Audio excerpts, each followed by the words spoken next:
Well, good afternoon, everyone. We are on our way to Raleigh, where the president will announce $82 million in investments from the American Rescue Plan's Capital Project Fund to connect thousands more North Carolina homes and businesses to high-speed internet as part of the Biden-Harris administration's Investing in America agenda. A couple of reasons why this is really significant, stepping back. You may recall when the president entered office, 24 million Americans lacked access to the internet, period.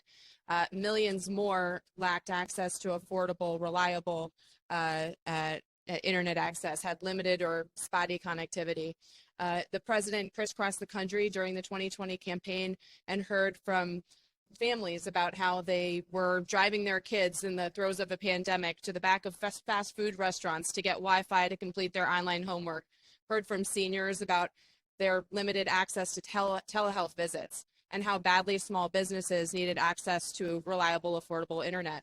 That's why when the president entered office, he made a commitment to ending that digital divide and ensuring that every single American and small business would have affordable access to reliable internet, high-speed internet by the year 2030. Today's announcement in North Carolina is a step forward in doing that. North Carolina is a state where 1 in 3 people lives in a rural area, so expanding high-speed, reliable internet to thousands more homes and businesses is a very big deal. And beyond that, the president will talk about how the American Rescue Plan has made it possible for more than 880,000 North Carolinians already to save money on their monthly internet bills. But beyond that, we're going to North Carolina for another reason. Many of you may not know that North Carolina currently produces 40% of the fiber optic cable we use here in America. And so for a place like, Hickory, North Carolina, which is responsible for producing all of that fiber optic cable, the investments that we're making here in North Carolina are very significant, as well as the investments we're making all across the country, because private sector companies like ComScore and Corning are making more than $550 billion of investments in expanding production locally so that that fiber optic cable can be manufactured locally with the attendant 650 plus jobs that are coming to the state. So this is really a win the president will be talking about for the workers of North Carolina. It's a win for families and small businesses, and certainly it's a win for the economy of the state.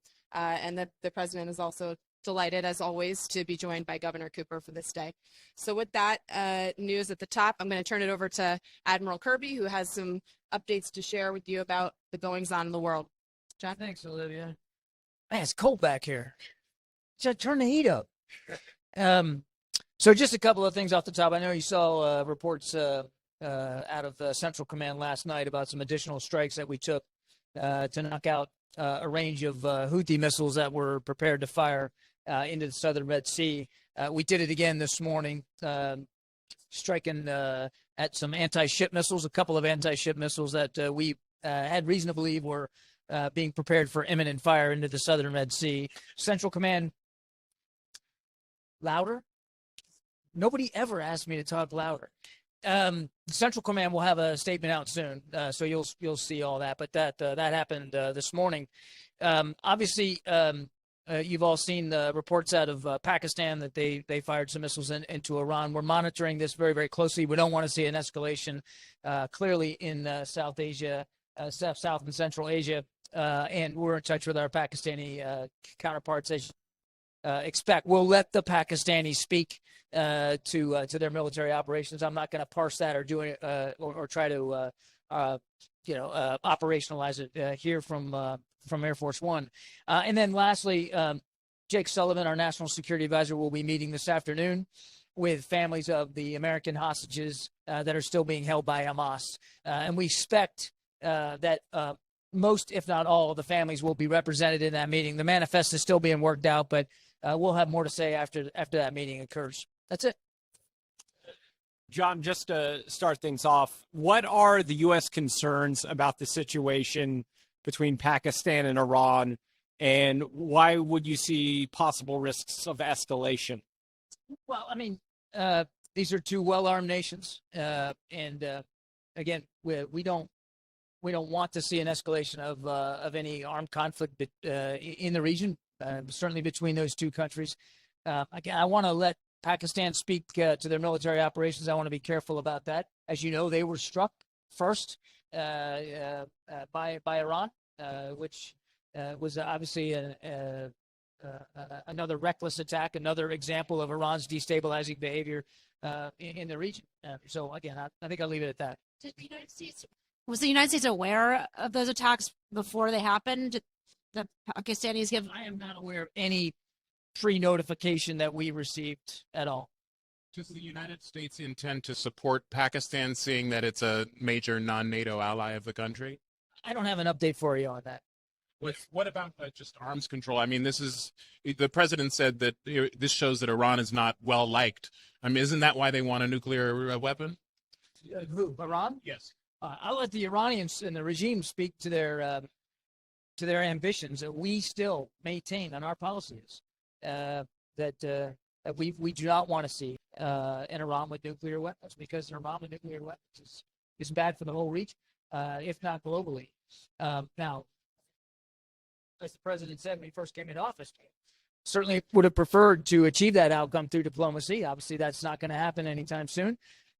So we will make sure that we have the capabilities and the options available to the commander-in-chief to prevent that outcome if it comes to that. He has said clearly we will not allow them to achieve a nuclear weapon capability. John, as a long-term strategy, should Americans just expect like regular airstrikes to be the at least the near term, if not the long term?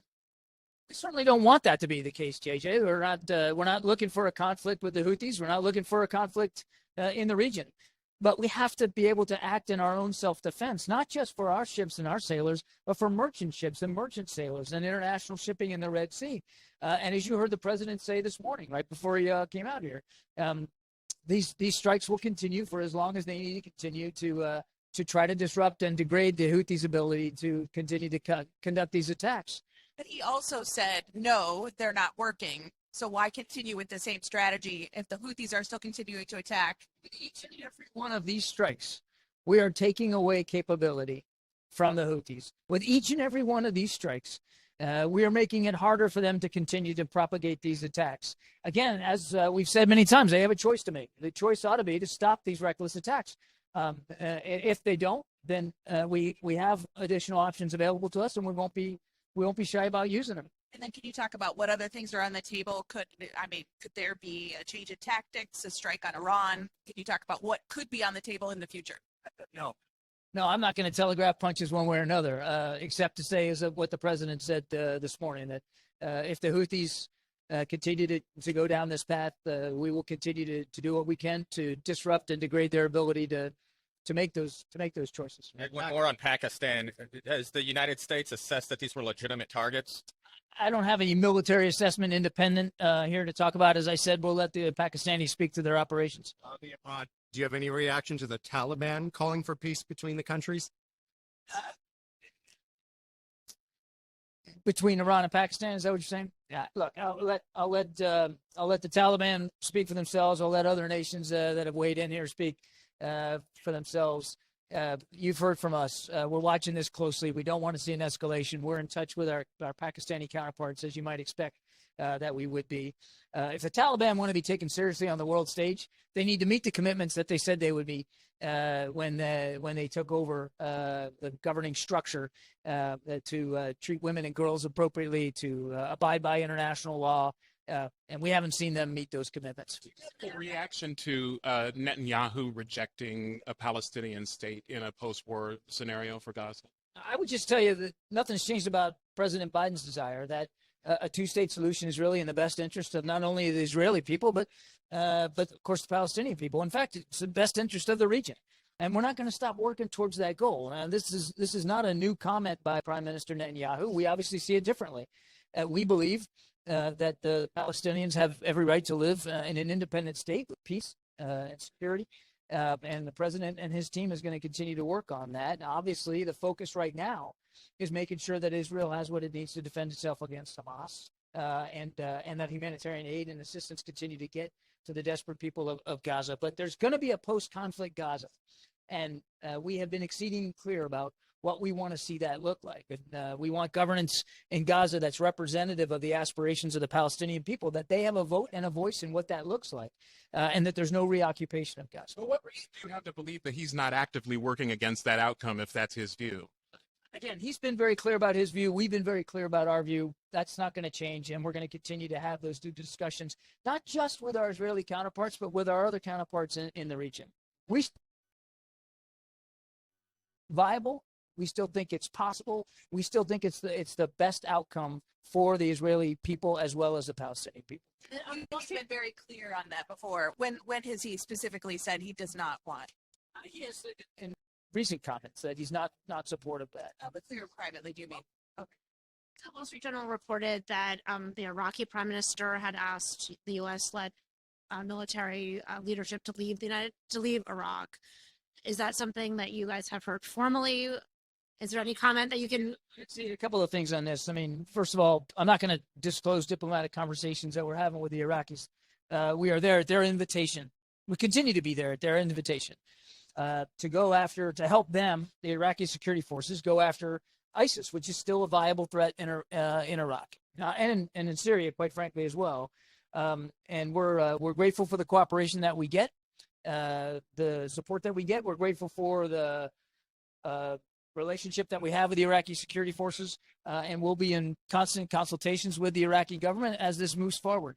Were those comments a surprise to the administration? I mean, they were on the record. I'm not gonna characterize diplomatic conversations one way or the other. We know we're there at the invitation of the Iraqis, and we'll consult with them appropriately about what that mission looks like going forward, and therefore what posture and resources have to be applied to that mission going forward.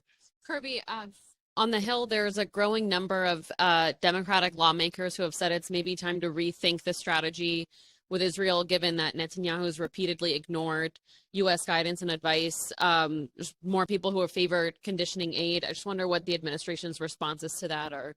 I think the record does not bear out that the Israelis have ignored American advice or U.S. leadership's views and perspectives and counsel. The record just doesn't bear that out. Whether it's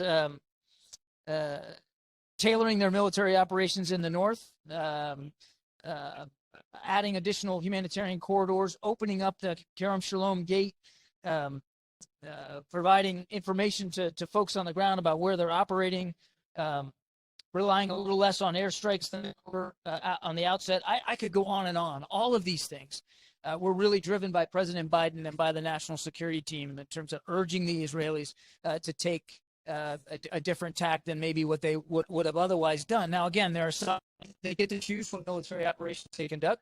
We understand that. But as Secretary Blinken has said many, many times, how they do that matters. And we are talking to them about the how. And they have been receptive to those messages. I also want to say, while I'm on this topic, one civilian casualty is one too many. And there have been too many. And we have talked to them about that as well in terms of tailoring their operations to be more discriminate, more cautious, more careful. And as a matter of fact, one of the things that we had been urging them to do, and you're now starting to see them do, is transition to lower intensity operations, particularly up in the north. They've announced just over the last couple of days the removal of a whole division of troops. That's the beginning of what we hope will be this transition to lower intensity operations, and that is something that we have been urging them to do. And if I could just ask does the administration plan to go to Congress to authorize any of the strikes that it needs to take against the Houthis, or do you feel that these don't need congressional authorization? These strikes are being done in keeping with the president's Article 2 authorities under the Constitution as commander-in-chief, and also being conducted in accordance with the UN Charter Article 51, self-defense. On the hostage meeting today that Jake Sullivan is doing, is there a particular reason for it? Does he have something to announce to them? Is he just reassuring them that you're still on it, or what's the reason for it? We don't have an announcement. I wouldn't lead you to think there's going to be some announcement coming. I think it's an opportunity to keep the conversation going and to make sure that they know from our perspective, and I don't want to get ahead of Jake here, but that they know from our perspective how hard we're working to try to get their loved ones back home with them where they belong. And as I said the other day in the briefing, that we are working this very, very hard. There are serious discussions ongoing about trying to get another hostage deal in place. You go to yesterday's meeting after with congressional leaders. Afterwards, Speaker Johnson talked about how he was in touch with former President Trump. Does the White House have any concerns about the influence of the former president on its ability to make a deal with Congress and how that dynamic works? Right. Well, look, I think, as you know, as federal officials, we can't speak to Trump as a candidate under the Hatch Act. But what I can say is that, as the president has repeatedly said, there is strong bipartisan agreement on the need for action on the border. The president has continued to be clear about that since he introduced comprehensive immigration reform on day one, since he has continued to stress his openness to working with congressional Senate Democrats and Republicans together to find compromise and common ground on the border in good faith, and as he's consistently asked Congress for more resources to deal with the border. And so, is it possible, though, to act in good faith? Does Trump's presence complicate that in any way? I think you've heard from the president, even this morning on the South Lawn just a few moments ago.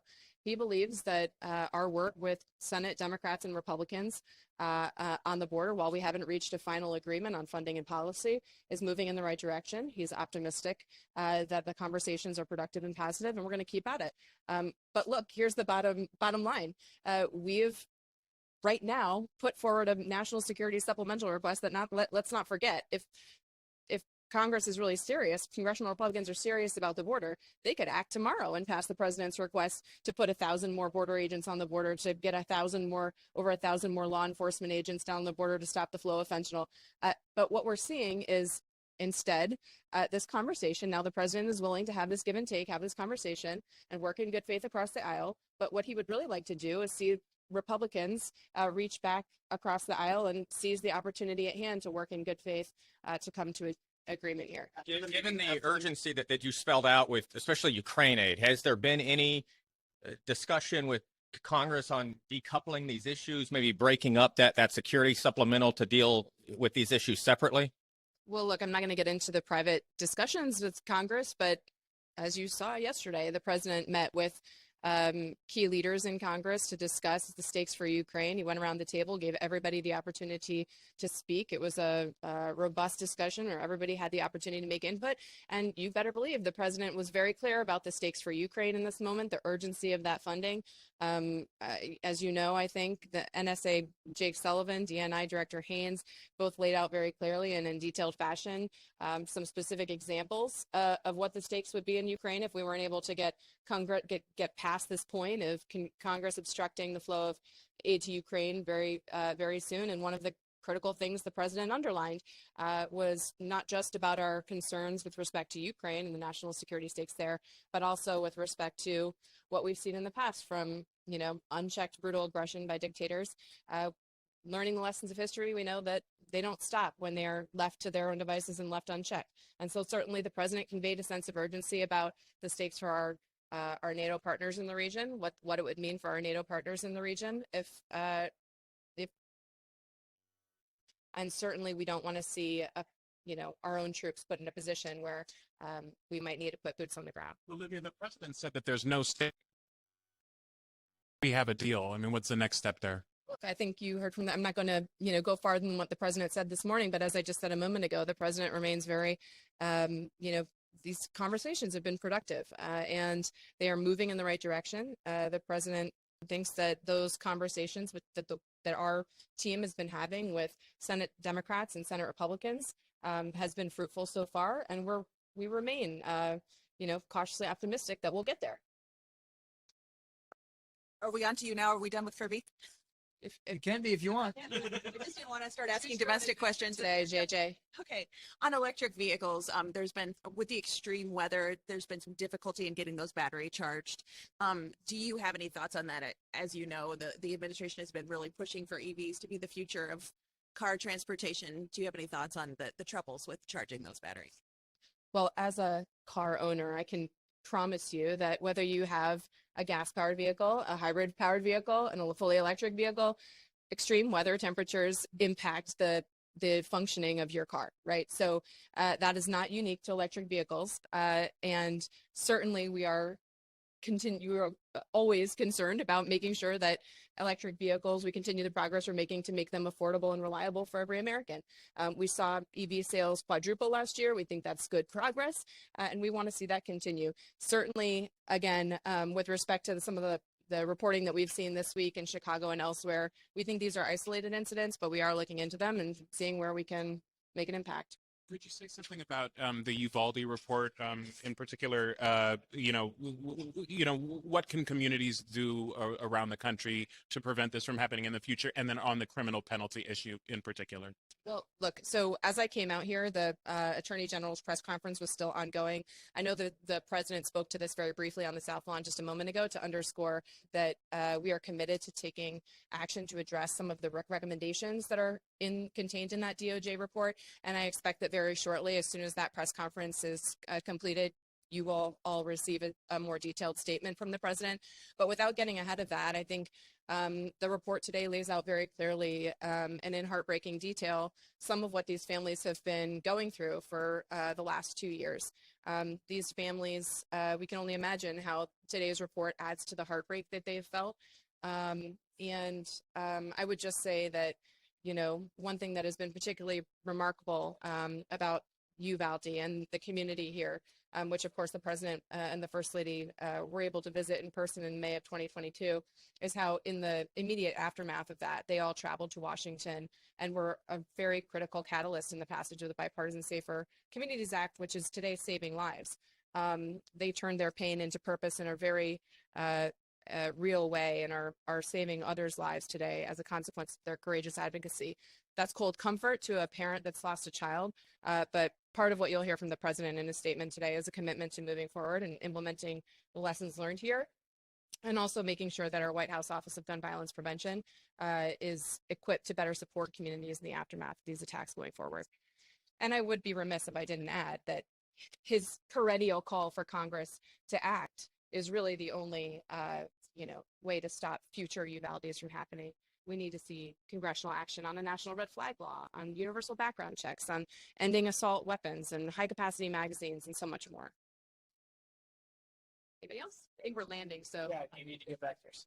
We're pushing I on think the we all do. congressional talks. After yesterday, do you think that the talks are now close enough for the Senate to vote next week? I'm not going to make any forecasts, but I think, as I've said, I think, you heard optimism from the president this morning that there's been productive conversations with Senate Democrats and Republicans both.